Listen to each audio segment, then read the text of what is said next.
রাঙা একলব্যকে উদ্ধার করে নিয়ে আসে। একলব্য বারবার রাঙাকে বলে, কে তুমি, কে তুমি? তোমাকে দেখতে একেবারে রাঙার মতো। কে তুমি? আমাকে সত্যি কথাটা বলো। কে আসল রাঙা? তুমি, না যেই মেয়েটা আমাদের বাড়িতে রয়েছে সে, নাকি সেই সাধিকা? আমি কিছুই বুঝতে পারছি না। আমার সমস্ত কিছু তালগোল পাকিয়ে যাচ্ছে। যদি না তুমি আমাকে সত্যিটা জানো, আমি কিছুতেই যাব না। তখন রাঙা বলে, না, এখন সঠিক সময় আসেনি। যখন সঠিক সময় আসবে তুই সমস্তটা জানতে পারবি, কিন্তু তার আগে তোকে জানানো যাবে না। এদিকে গুন্ডাগুলো নৃসিংহপ্রসাদকে ফোন করে জানায় একলব্যকে তারা আটকে রাখতে পারেনি। একটা মেয়ে এসে তাদেরকে মেরে একলব্যকে এখান থেকে নিয়ে গেছে। নৃসিংহপ্রসাদ খুব রেগে যায় আর বলে, একটা মেয়ে তোমাদেরকে সকলকে মেরে কিভাবে নিয়ে যেতে পারলো? বৃন্দা তখন বলে, আমার মনে হয় ওটাই রাঙা। নৃসিংহপ্রসাদ তো আরও রেগে যায়। বৃন্দাকে বলে, কি প্রমাণ রয়েছে যে ওই রাঙার? তোমার বাড়িতে তো একটা রাঙা রয়েছে, আর একজন সাধিকা, আবার একজনকে বলছো তুমি রাঙা।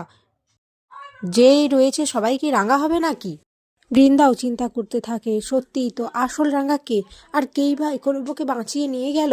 অপরদিকে পাঞ্চালি প্রমিতাকে প্রশ্ন করতে থাকে। পাঞ্চালি বলে, মা, ভাইয়াকে খুঁজে পাওয়া যাচ্ছে না, আর তুমি কিভাবে নিশ্চিন্ত হয়ে বসে থাকতে পারো? প্রমিতা বলে, কেন, আমি কিভাবে বসে আছি? আমি তো খোঁজখবর লাগিয়েছি। এবার একলব্যকে আমরা ঠিক খুঁজে পেয়ে যাবো, আর তাছাড়া সত্যজিৎ তো রয়েছে। পাঞ্চালি বলে, না মা, আমার মনে হচ্ছে তুমি এক ফোঁটাও চিন্তিত নয়। আচ্ছা, তোমার কি ভাইয়ার জন্য চিন্তা হচ্ছে না? তখন প্রমিতা বলে, দেখ, আমি এখন এসব নিয়ে আলোচনা করতে পারবো না, আর আক্কুকে নিয়ে আমার চিন্তা রয়েছে। এখন অনেক বড় একটা গেম চলছে। সেই গেমটা যদি না আমরা সঠিক সময়ে শেষ করতে পারি, তাহলে আমাদের শহর, আমাদের দেশের অনেক বড় ক্ষতি হয়ে যাবে, যেটা আমি কিছুতেই হতে দিতে পারি না। পাঞ্চালি বলে, তাহলে রাঙার কি খবর মা? আমরা নিশ্চিত যে তুমি জানো আসল রাঙা কে, কিন্তু তুমি আমাদের কেন জানাতে চাইছো না?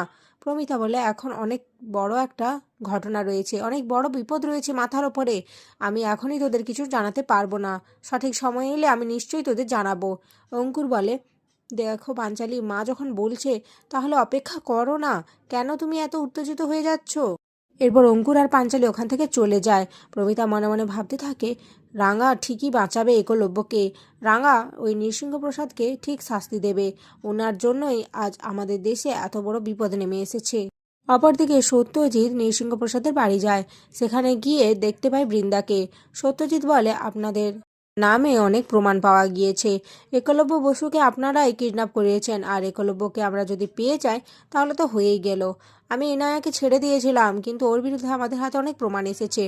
শুধুমাত্র সময়ের অপেক্ষা, তারপরেই আপনাদের দুজনকে লকআপে ভরবো। আর বড় বৌদি, তোমার নামও কিন্তু রয়েছে। ভেবে নিও না যে তুমি বেঁচে যাবে, তোমাকেও ছাড়া হবে না।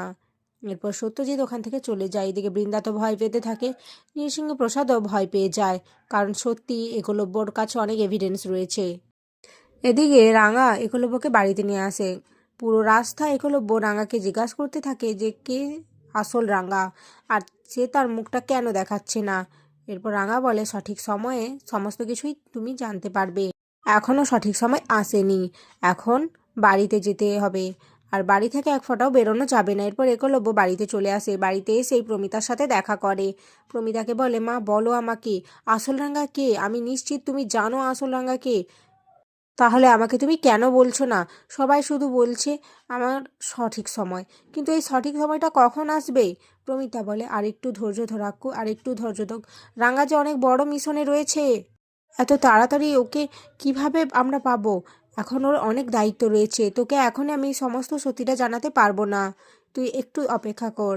একলব্য বলে, তোমাদের এই অপেক্ষা অপেক্ষা আমি আর নিতে পারছি না। আমার কাছে সমস্ত কিছু তালগোল পাকিয়ে যাচ্ছে, মরীচিকার মতো লাগছে সমস্ত কিছু। যেদিকে আমি ছুটছি সেখানে গিয়ে আমি আবার হারিয়ে যাচ্ছি, কিন্তু আমি কোথাও উত্তরের সন্ধান পাচ্ছি না। আগামী পর্বে দেখা যায় রাঙা সত্যজিতের সাথে দেখা করে।